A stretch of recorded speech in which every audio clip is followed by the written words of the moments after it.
प्यारे दोस्तों, आज जो वाकया हम आपके सामने रखने जा रहे हैं वह सिर्फ एक कहानी नहीं बल्कि एक ऐसा सच्चा हादसा है जो इंसान की रूह तक को हिला देता है। यह किस्सा आपको मजबूर कर देगा ये सोचने पर कि खौफ सिर्फ गलियों और अंधेरी राहों में नहीं होता, कभी कभी वह अपने ही घर के अंदर पल रहा होता है। और सबसे दर्दनाक बात यह होती है कि उस दरिंदे का चेहरा वही होता है जिस पर सबसे ज्यादा भरोसा किया जाता है। यह कहानी है एक गरीब, मेहनती और सब्र करने वाली बेवा माँ की, जिसका नाम बीबी सलमा था। सलमा अपने छोटे से कच्चे घर में रहती थी। उसके पहले शौहर का इंतकाल बरसों पहले हो चुका था, जिससे उसे एक बेटा था जिसका नाम फैजान था। बाद में सलमा ने दूसरा निकाह किया जिससे उसे 6 बेटियां हुईं जो बेहद सीधी, शरीफ, पर्देदार और मासूम थीं। मगर शायद किस्मत को उसकी खुशियां उदास नहीं आईं। दूसरा शौहर भी ज्यादा अरसा जिंदा न रह सका और सलमा एक बार फिर बेवा हो गई।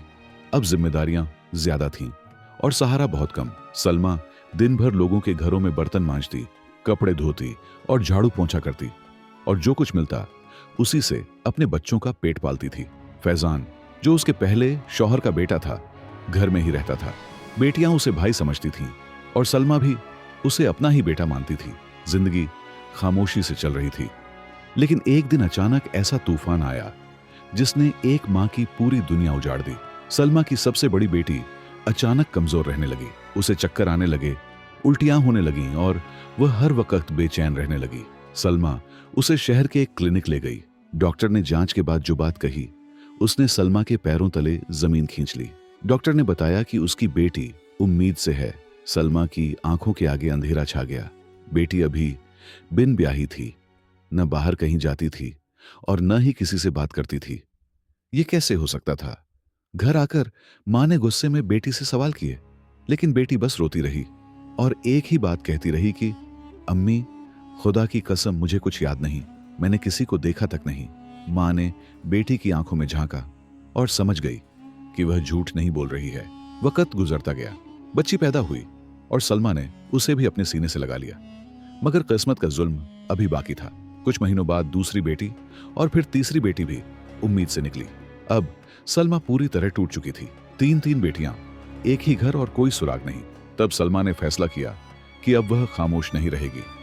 वह सुल्तानाबाद के बादशाह शहरयार के दरबार में पहुंची। नंगे पांव, आंखों में आंसू और दिल में बस एक ही सवाल कि इंसाफ कब मिलेगा। बादशाह ने पूरी कहानी सुनी और उसका चेहरा सख्त होता चला गया।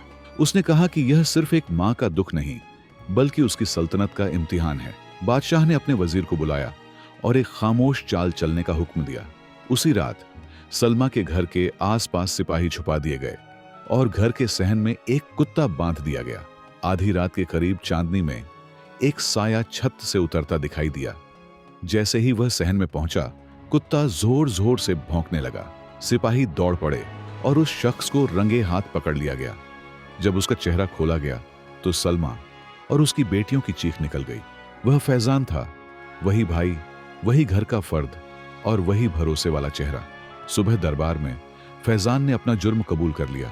उसने बेहोशी की जड़ी बूटियों का राज बताया और अपनी हवस की सच्चाई भी सामने रख दी। बादशाह शहरयार का गुस्सा लावे की तरह उबल चुका था। एक ही हुक्म दिया गया और इंसाफ ने अपना काम कर दिखाया। इसके बाद बादशाह ने तीनों बेटियों के इज्जतदार निकाह करवाए और सलमा के सिर पर अपना हाथ रखकर उसे तसल्ली दी। आखिर में बादशाह ने कहा कि याद रखो, हर दरिंदा जंगल में नहीं होता, कभी कभी वह घर के अंदर ही होता है और अगर जुल्म हो रहा हो तो खामोशी जुल्म को और मजबूत कर देती है।